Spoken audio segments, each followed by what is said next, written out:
नमस्कार, आप सभी का स्वागत है। मैं हूं आपके साथ शुभेंदु सिंह। रेवड़ी कल्चर का मामला आजकल पूरे देश में तूल पकड़ता चला जा रहा है। दरअसल कुछ दिन पहले पीएम नरेंद्र मोदी ने रेवड़ी कल्चर पर बयान दिया था।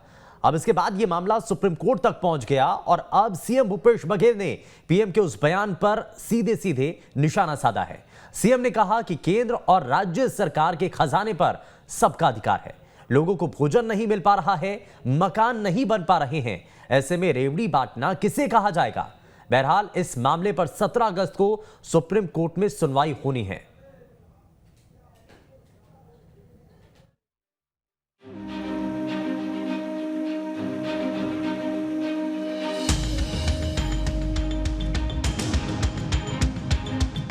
देश के साथ साथ छत्तीसगढ़ में भी रेवड़ी कल्चर पर सियासत शुरू हो गई है। दरअसल सीएम भूपेश बघेल ने पीएम मोदी के रेवड़ी वाले बयान पर पलटवार किया है। सीएम भूपेश बघेल ने कहा है कि देश और प्रदेश के खजाने पर सबका अधिकार है। लोगों को भोजन नहीं मिल पा रहा है, मकान नहीं बन पा रहे हैं, ऐसे में रेवड़ी बांटना किसे कहा जाएगा? सीएम ने यह भी कहा कि न्यूनतम आवश्यकता को समझना होगा। बीमार उद्योग को मदद पहुंचाना, गरीबों को अनाज देना क्या रेवड़ी है? देश को तय करना होगा रेवड़ी क्या है। ये अच्छा है कि इस पर चर्चा तेज होगी। अब रेवड़ी की बात जो कह रहे हैं, तो रेवड़ी किसे आप मानेंगे? सवाल इस बात की, आप क्या आज देश 75वीं आज़ादी की 75वीं वर्षगांठ मना रहा है और यदि लोगों के पास आज भी भोजन नहीं मिल पा रहा है, मकान नहीं बन पा रहे हैं और उसके इलाज की व्यवस्था नहीं हो पा रही है, तो उसे हम किस दृष्टि से देखते हैं? दूसरी बात यह है कि आज हमको तय करना पड़ेगा कि हमारी न्यूनतम आवश्यकता क्या है। अब आपको पीएम मोदी का वो बयान भी सुनवाते हैं जिस पर सीएम भूपेश बघेल ने निशाना साधा है। आजकल हमारे देश में मुफ्त की रेवड़ी बांटकर वोट बटोरने का कल्चर लाने की भरसक कोशिश हो रही है। ये रेवड़ी कल्चर देश के विकास के लिए बहुत घातक है।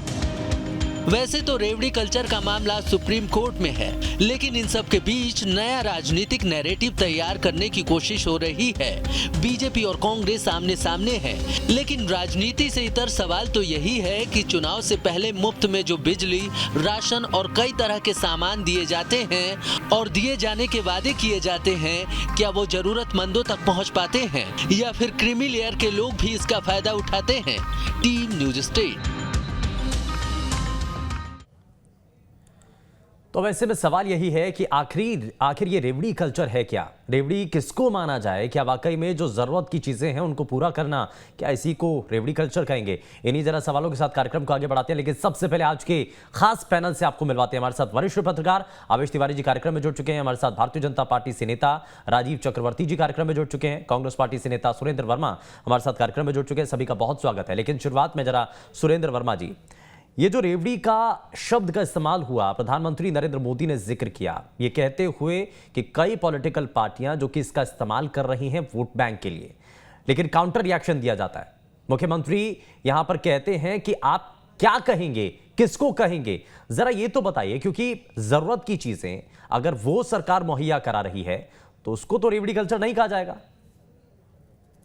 शुभेंदु जी, हमारे संविधान में जिस बात का जिक्र किया गया है, लोक कल्याणकारी राज्य की कल्पना की गई है। संविधान का भाग 3 और भाग 4 इसको संविधान की आत्मा और चेतना माना गया है। भाग 3 में मौलिक अधिकार है और भाग 4 में नीति निर्देशक तत्व जो सरकार को निर्देशित करती है कि किस प्रकार के काम होने चाहिए। मूल सवाल यह है, प्रधानमंत्री जी जिन जुमलों को लेकर 2014 और 2019 के चुनाव में गए थे, क्या वो रेवड़ियां हैं? क्या 15-15 लाख का रेवड़ी था? 2 करोड़ रोजगार प्रति वर्ष का, सभी को छत देने का वादा था 2022 तक, क्या वो रेवड़ी है? 22 तक किसानों की आय दुगनी करने का वादा था, हुआ उल्टा, लागत दुगनी हो गई। एक तरफ शुभेंदु जी, देश की 90% आबादी है जिसके आय कम हो रहे हैं। निश्चित रूप से न्यूनतम आय की पूर्ति आवश्यक है और उसके साथ साथ दूसरी ओर इनके फोकस में चंद पूंजीपतियों का मुनाफा है। कारपोरेट की जो कर्ज माफी हुई है जो लोन राइट ऑफ हुए हैं पिछले 7 साल में लगभग 11 लाख करोड़। उसके साथ साथ आज देखिए, आज राहत की आवश्यकता क्या है? जो 5 किलो का राशन इनको दिखता है, ये बार बार आरोप लगाते हैं, और इनको ये नहीं दिखता कि 2019 में टैक्स राहत के रूप में कारपोरेट को 25% किया गया। पार्टनरशिप फर्म जो भागीदारी फर्म है उसको आज भी 30% टैक्स लग रहे हैं। तो जो 5% लेकिन का सर जो ये भी तो टैक्स सच्चाई है ना राहत कि पहले के मुकाबले राज्य की सरकारों के ऊपर या देश की सरकार के ऊपर कर्ज की जो मात्रा है वो भी तो बढ़ चुकी है ना। 3 गुना। हाँ। शुभेंदु जी, देश पर जो कुल कर्ज है वो 3 गुना बढ़ा है। उसके पीछे क्या है? देश में जो बैंक फ्रॉड की घटनाएं हैं वो कई गुना बढ़ी है। जो हमारे यहाँ आर्थिक असमानता, व्यापार असंतुलन हुआ है, उसके पीछे यदि कोई जिम्मेदार है तो वो मोदी सरकार की गलत आर्थिक नीतियां, और उसका भुगतान क्या केवल गरीब भुगते हैं। आज जो है देश के भीतर 1.5 लाख करोड़ का तो टैक्स राहत पूंजीपतियों को मिल रहा है, क्या वो उसके हकदार है? 11 लाख करोड़ रुपया का लोन राइट ऑफ कर दिया जाता है, कोई इनके लिए रेवड़ी नहीं है। किसानों को दी जाने वाली सब्सिडी हर साल लगभग 25% घटाई जा रही है। मनरेगा का बजट हर साल 30% घटाया जा रहा है। फूड सब्सिडी है, जो यूपीए के समय में फूड सिक्योरिटी एक्ट जो 2013 में आया था, क्यों भोजन का अधिकार नहीं मिलना चाहिए? क्यों देश के संसाधन में आम आदमी का हक नहीं है? आज इनके पूंजीवादी नीतियों के चलते शुभेंदु जी, केवल 100 लोगों के हाथ में देश के 60% संसाधन है। हाँ। देश के रेल बिक रहे हैं, नवरत्न कंपनियां बेची जा रही है उन्हें पौने दाम में। हाँ। तो ये तो गोवलकर का देखिए यहाँ पर तो दो बातें, एक तो ये कि जनता को वो सभी सुविधाएं मिलनी चाहिए जो कि सरकार के द्वारा दी जानी चाहिए या उसके लिए अब प्रयास किए जा रहे हैं, और दूसरा ये कि नुकसान में क्या क्या हो रहा है। अब जरा इसी को लेकर के काउंटर रिएक्शन ले लेता हूं राजीव जी से। राजीव जी जरा जल्दी से इस पर जवाब दीजिए। वो कह रहे हैं कि जो जरूरत की चीजें हैं जनता तक मुहैया होनी चाहिए, क्यों ना हो पाए, और इसको अगर आप रेवड़ी कल्चर कह रहे हैं, प्रधानमंत्री ने जिस बात का जिक्र किया, मुख्यमंत्री इसको लेकर के काउंटर रिएक्शन देते हैं। वो कह रहे हैं कि अगर आवाज है, अगर वो हम उपलब्ध करा रहे हैं तो उसमें कहां से रेवड़ी कल्चर? अगर हम तमाम जो दूसरी चीजें हैं अगर वो मुहैया करा रहे हैं तो क्या इसको भी रेवड़ी कल्चर कहेंगे आप?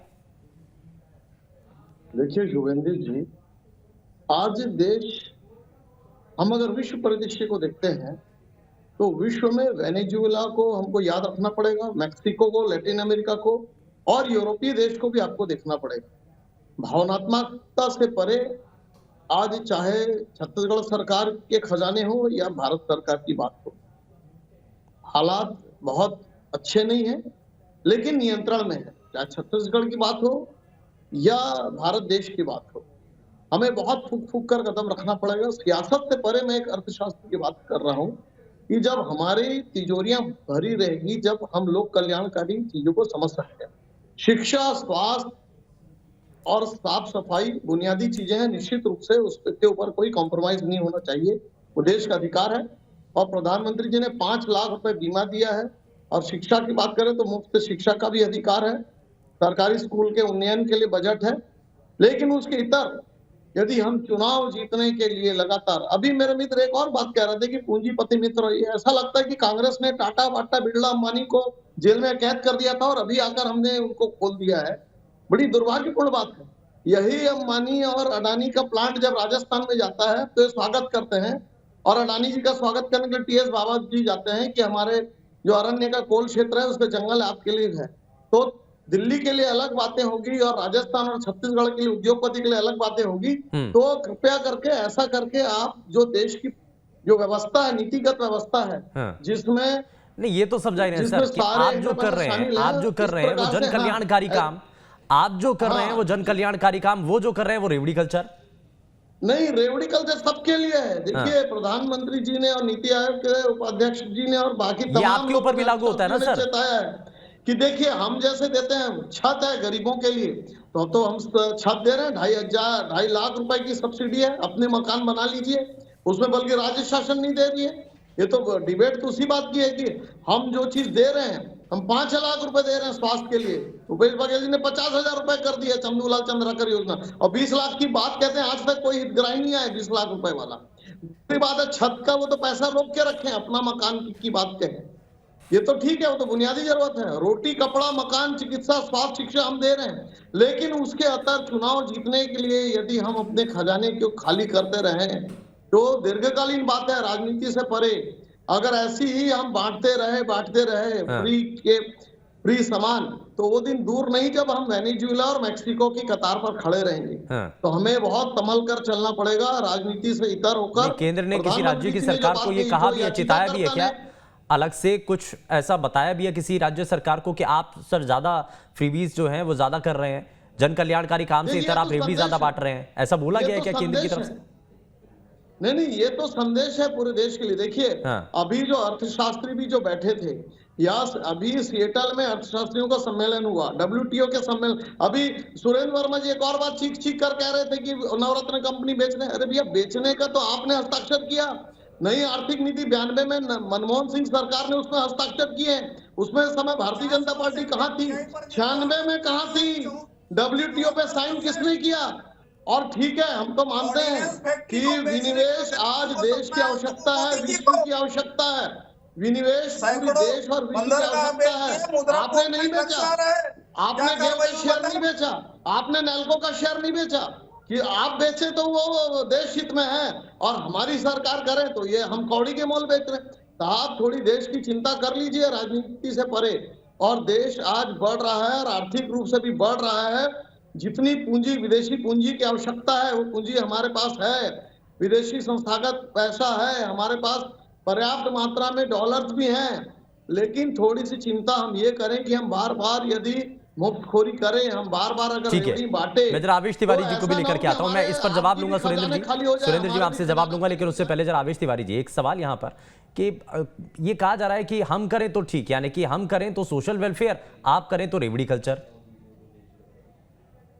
देखिए, सबसे बड़ी बात यह है कि सुप्रीम कोर्ट ने जो कहा है अपने याचिका के शुरू में, उन्होंने कहा कि इरेशनल प्रीति पर रोक लगेगी, अनावश्यक जो मुक्त दिया जाता है उस पर रोक लगनी चाहिए। लेकिन बीजेपी ने उसको अलग सोच लिया। ये बात बिल्कुल ठीक राजीव जी कह रहे हैं कि रोटी, कपड़ा, मकान, ये सब जो बुनियादी सुविधाएं हैं वह निश्चित तौर पे मुक्त होनी चाहिए। भारत की तुलना वेनेजुएला, मेक्सिको से नहीं की जा सकती, लैटिन अमेरिकी देशों से। हमारे देश का लोकतंत्र और जो भारत आजाद हुआ तो हमने जनता के साथ वादा किया है। जीवन जीने का अधिकार, मौलिक अधिकार कैसे छीन सकते हो भाई? अच्छी स्वास्थ्य सुविधा, मुफ्त शिक्षा, यह हर हिंदुस्तानी का अधिकार है। दरअसल है क्या कि देश की अर्थव्यवस्था की हालत किसी से छिपी नहीं है। 5 लाख करोड़ लेकर के बैंक फ्रॉड करके भाग गए, 12.5 लाख का 1000 करोड़ रुपया छूट दे दी गई तो उसमें उद्योगपतियों को। तो कहने का मतलब ये है कि जब पैसे का सही दिशा में उपयोग होगा या करप्शन पे रोक लगेगी तो निश्चित तौर पे लोगों को सुविधाएं मिल सकेगी। अब आलम यह है कि अगर हम ये कहें कि हम किसानों को मजबूत नहीं करेंगे, उनको फ्रीबीज नहीं देंगे, हम आज की घटना यह है कि इंदिरा आवास की किस्त जो है छत्तीसगढ़, उड़ीसा और वेस्ट बंगाल की केंद्र ने रोक दिया। आज की खबर है ये। अब आप बताइए कैसे चलेगा ये? अब आप राज्य की हिस्सेदारी बढ़ाती जाएंगे, जो फ्रीबीज है उनमें। योगी आदित्यनाथ ने पिछले 4 दिनों से चल रहा है चैनल पे कि 60 साल से ऊपर के लोगों को मुफ्त यात्रा करने का, बसों में यात्रा, परिवहन निगम की बसों में यात्रा करने का फरमान सुनाया है। यह फ्रीबीज है कि नहीं? पहले रेलवे में था सीनियर सिटीजन के लिए, भारतीय रेलवे ने छीन लिया और वहां देखिए उत्तर प्रदेश में फ्रीबीज दी जा रही है। पूरा का पूरा उत्तर प्रदेश विधानसभा, यही तो ना सर, यही तो सुप्रीम कोर्ट के अंदर सुनवाई होनी है 17 तारीख को। यही तो तय होना है कि आखिर क्या क्या चीजें जो राज्य सरकारें कर रही हैं। इसी का एक बड़ा स्वरूप जो है ना, वो दिल्ली की सरकार और दिल्ली मॉडल बार बार जिसका जिक्र किया जाता है, उसी को लेकर के एक आधार भी बनाया जाता है। ये कहा जाता है कि दिल्ली के अंदर सब कुछ चीज फ्री में बांट दो और ये सब कुछ वोट बैंक के लिए होता है। हालांकि सबसे पहले रिएक्शन भी दिल्ली के मुख्यमंत्री का ही सामने आता है, लेकिन इस पर मैं जरा बाद में आऊंगा। मैं जरा जल्दी से एक रिएक्शन सुरेंद्र वर्मा जी से ले लेता हूं। सुरेंद्र वर्मा जी, अब ये जो राज्य की सरकारें या देश की सरकार है, जो भी खर्च करती है वो आम जनता का पैसा ही तो है ना। प्रत्यक्ष और अप्रत्यक्ष कर के रूप में जो पैसा आता है, जो खजाना भरता है, उसी से काम होता है। लेकिन लोग ये भी देखते हैं कि जिन लोगों को जरूरत नहीं है, उन लोगों को भी अगर जबरदस्ती उनको खिलाया जाता है, या जिनके पास बर्गर पिज्जा खाने के लिए पैसे हैं, अगर आप उनको भी खाना परोस रहे हैं तो वो तो नहीं खाएंगे और उनके लिए तो व्यर्थ है। तो कम से कम ये तय करना कि जरूरतमंद कौन है, किसको सबसे ज्यादा जरूरत है, उनको उन योजनाओं का या फ्रीबीज का उनको फायदा मिलना चाहिए सबसे पहले। शुभेंदु जी, निश्चित रूप से, और यही अंतर मैं आपको बताना चाहूंगा उदाहरण के माध्यम से। किसानों को आज 2540 और 2560 रुपए धान का समर्थन मूल्य मिल रहा है, जो लागत पर लगभग 50% होता है। जो इनका वादा था, ये 15 साल सरकार में रहे कभी नहीं दिया है। और आज जो तेंदू पत्ते का जो समर्थन मूल्य है, यहाँ 2500 था, उसको 4000 किया गया। तो लोगों को उसके परिश्रम का सही जो मूल्य है वो उनको देना उनका अधिकार है। ये मुफ्त की रेवड़ी नहीं हो सकती। जो 9000 रुपए एकड़ जो मिल रहा है किसानों को राजीव गांधी किसान न्याय योजना का, एक तरह से प्रतिपूर्ति है, क्योंकि एमएसपी बढ़ाने की बारी आती है तो 2% बढ़ाते हैं, महंगाई जो है 3 गुना हो जाती है। दूसरा उदाहरण उज्ज्वला को लेकर है। एक तरफ शुभेंदु जी गैस की कीमतें 3 गुना बढ़ा दी गई, दूसरी तरफ अघोषित रूप से सब्सिडी खत्म कर दिया गया। इनके आंकड़े ये कहते हैं कि 90 लाख जो उपभोक्ता हैं उज्ज्वला के, वो पहली बार सिलेंडर लेने के बाद दोबारा रिफिल नहीं करा। नहीं तो सर ये भी तो पैमाना होना चाहिए ना, जो जिनको आप उज्ज्वला योजना के तहत सिलेंडर दे भी रहे हैं उनकी आर्थिक स्थिति कैसी है? ऐसा ना होना कि जो सक्षम है। यही तो मैं बात कर रहा हूँ कि आम आदमी है, जो किसान है, जो वनोपज संग्राहक है, उनकी स्थिति कैसे सुधरे, उनको जो न्यूनतम आय है उसकी पूर्ति कैसे हो, उनको मतलब उनके लिए उनके अधिकारों की बात हम कैसे कर सके, तो उस दिशा में काम करने की जरूरत है, न कि पूंजीवाद को बढ़ावा देने। दूसरी बात शुभेंदु जी, सुरेंद्र जी, जिस प्रकार से जिनको लक्ष्य करके ये कहते हैं, उनको क्या 5 किलो अनाज जो देना उनको एहसान जताना चाहते हैं? लगातार इनके समय में जो आम आदमी है, 90% लोगों की आय घटी है। 27 करोड़ युवा जो हैं वो अपनी नौकरी इनके गलत आर्थिक नीतियों के चलते खोए हैं। जो 23 करोड़ लोग जो मध्यम वर्ग में थे, इनकी गलत आर्थिक नीतियों के चलते शुभेंदु जी वापस गरीबी रेखा के नीचे धकेल दिए गए। तो ये इनके राज्य में महंगाई बढ़ रही है, असमानता बढ़ रही है और गरीबी बढ़ रही है। छत्तीसगढ़ की बात कर लीजिए सर, छत्तीसगढ़ के अंदर बिल्कुल छत्तीसगढ़ तो उदाहरण आज शुभेंदु जी अर्थव्यवस्था के तीनों सेक्टर में आप तुलना कर लीजिए, कृषि, उत्पादन और सेवा, तीनों में छत्तीसगढ़ का औसत जो है राष्ट्रीय औसत से बेहतर है। आज लोगों के जेब में सीधे पैसे जा रहे हैं। किसानों की जो आर्थिक स्थिति है वो तुलना कर ले। देखिए ना सुरेंद्र वर्मा जी, दो चीजें हैं, या तो लोग सक्षम हो गए हैं, या तो लोगों के पास नौकरियां पहुंच गई हैं, या फिर आप फ्रीबीज नहीं दे रहे हैं, यानी कि उनको जो डायरेक्ट बेनिफिट ट्रांसफर है यानी कि वो नहीं पहुंच रहा है, या देने की जरूरत नहीं पड़ रही है, या तो वो खुद सक्षम हो गए हैं, उनको पैसे की जरूरत ही नहीं है। डायरेक्ट कैश बेनिफिट जो है यूपीए सरकार ने शुरू की थी, और जो भी सरकार का अनुदान है वो सीधे, यही तो अंतर है। इनके समय में याद होगा सुबेंदु, जो कृषि उत्पादों पर, जो कृषि उपकरणों पर सब्सिडी होती थी, काउंटर वो चाहे जिस रेट पर बेचे, आज वो सिस्टम को छत्तीसगढ़ ने खत्म किया भूपेश सरकार ने। तो इनके गलत आर्थिक नीतियों के चलते जो अच्छा क्या ये नहीं आपको ऐसा नहीं लगता कि ठीक है जो भी आपने काम किया, लेकिन उसमें जो आर्थिक बोझ है राज्य के ऊपर वो नहीं बढ़ता चला गया क्या? जनता की समृद्धि से आर्थिक बोझ की हम कैसे बात करें शुभेंदु जी? जो इस साल का बजट देखिए, 700 करोड़ के सरप्लस का बजट है। कभी 15 साल में रहा हो तो ये बता दे। तो आम यानी कि जनता के हित में राज्य के ऊपर अगर आर्थिक बोझ पड़ता भी है तो उससे भी कोई गुरेज नहीं है। राजीव जी को जोड़ लेता हूं जरा, ठीक है, काउंटर रिएक्शन राजीव जी। देखिए सुरेंद्र जी, बार बार ऐसा लग रहा है कि भारत शासन भारत के खिलाफ काम कर रही है। ये नहीं देख रहे हैं भारत शासन ने जो स्वास्थ्य सुविधा छत्तीसगढ़ सरकार ने बंद कर दिया। हम जो सौर ऊर्जा दे रहे हैं किसानों को आपने बंद कर रखा है। लोक कल्याणकारी की बात सुरेंद्र मुझे कहने दीजिए, मैं आपके वादों को जब मुझे बोलने दीजिए, शालीनता रखिए। इतना झूठ बोलने के बाद थोड़ी सी सुन लीजिए।